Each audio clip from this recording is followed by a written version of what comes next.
Hello, ladies and gentlemen. It's me, Jennifer.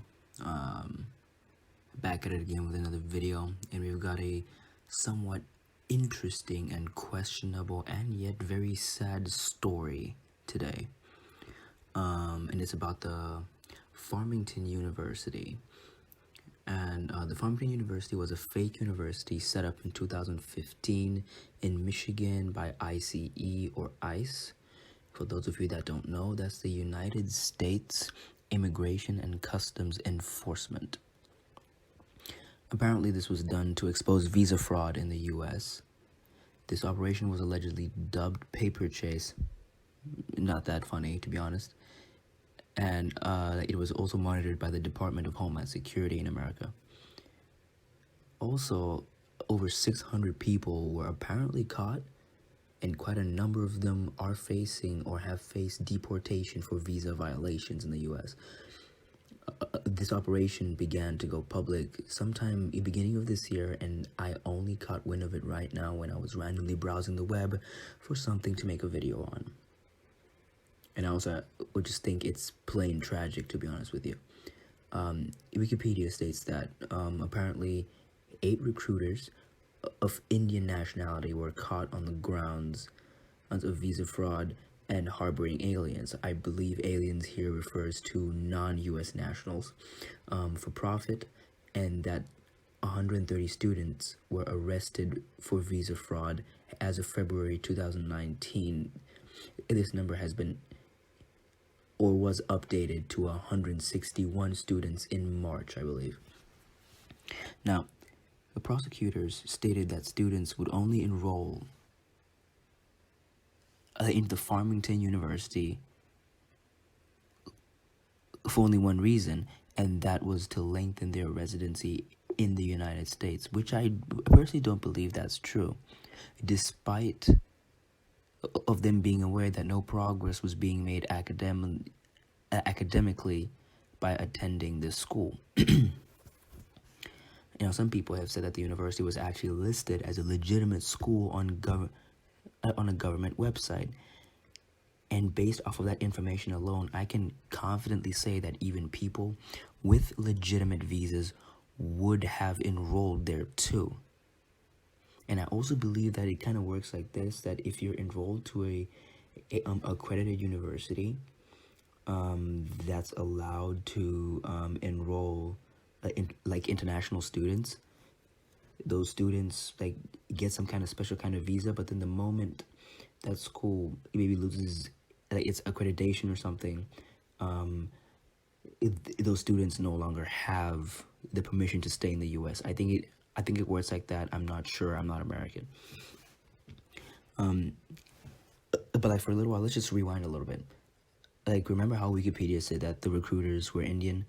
Because I legit just found out from 2 other articles published on Digs.com and The Guardian that the operation was run by federal agents masquerading as staff of the university. And I'm not saying that these recruiters were or cannot be Indian. I'm just saying it seems kind of strange to me. And as of right now, I can't tell which side is correct, whether they were Indian or they were not. I really don't know. I'm just putting it out there. I myself am an immigrant from Zimbabwe. We moved here because we moved to Germany because Germany simply offered better opportunities, and also because both my parents worked there. Backstory, right? I spent a chunk of my childhood living with my grandma because my mom was working at the time. And I've been living in Germany for over 8 years now, and I cannot even begin to imagine what happened to those 161 or whatever number of people it was that were attending this university, or what that must have felt like. Like, I could have been illegitimately prepared to study and go to class and whatever, but since the government decided to whip out their bamboozled card and make a fake university, and as a result would not have been able to fulfill my academic dreams. Yes, obviously, amongst that total number of 600 students, there must have been some bad apples. There's always bad apples everywhere. But like, come on, man.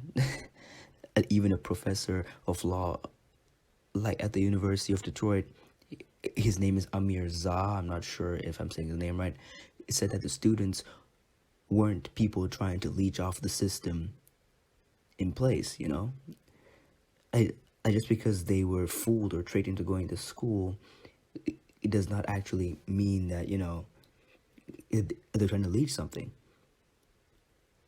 Legit, people are saying that the university was listed as a legitimate school on a government website. I think it was a website, the Homeland Security website, actually. The university was listed as legitimate, and you guys actually had agents in there masquerading as staff. Basically, the whole thing was just a sting operation to catch people that were committing visa violations, but in reality, they kind of weren't, because they were just trying to get an education. And I'm personally not sure how to feel about this. I got a very negative vibe from the moment I started researching a little bit into this topic. I got a very negative vibe from the beginning. And like, according to the article on Dix.com, as of November 2019, there have been about 250 arrests since January. Now that's a big number. That's 250 students that are facing going back to India and not being able to fulfill their academic dreams in a place of their choosing, whether it's America or whatever. Like, just think about that for a minute. That's big, and that's something that's extremely life-changing. Obviously, I'll be listening and paying attention to see if the numbers rise and how many of them actually get deported. I'm pretty sure that will not be released to the public. But I'd like to start a discussion in the comment section. What do you guys think about the situation? Have you experienced something similar? Or better yet, are you directly affected by this? Let's share our insight. And as for that, don't forget to subscribe and turn on post notifications. And last but not least, do not forget to leave a like if you enjoyed the video. I'll see you guys next time or in the comment section. Peace.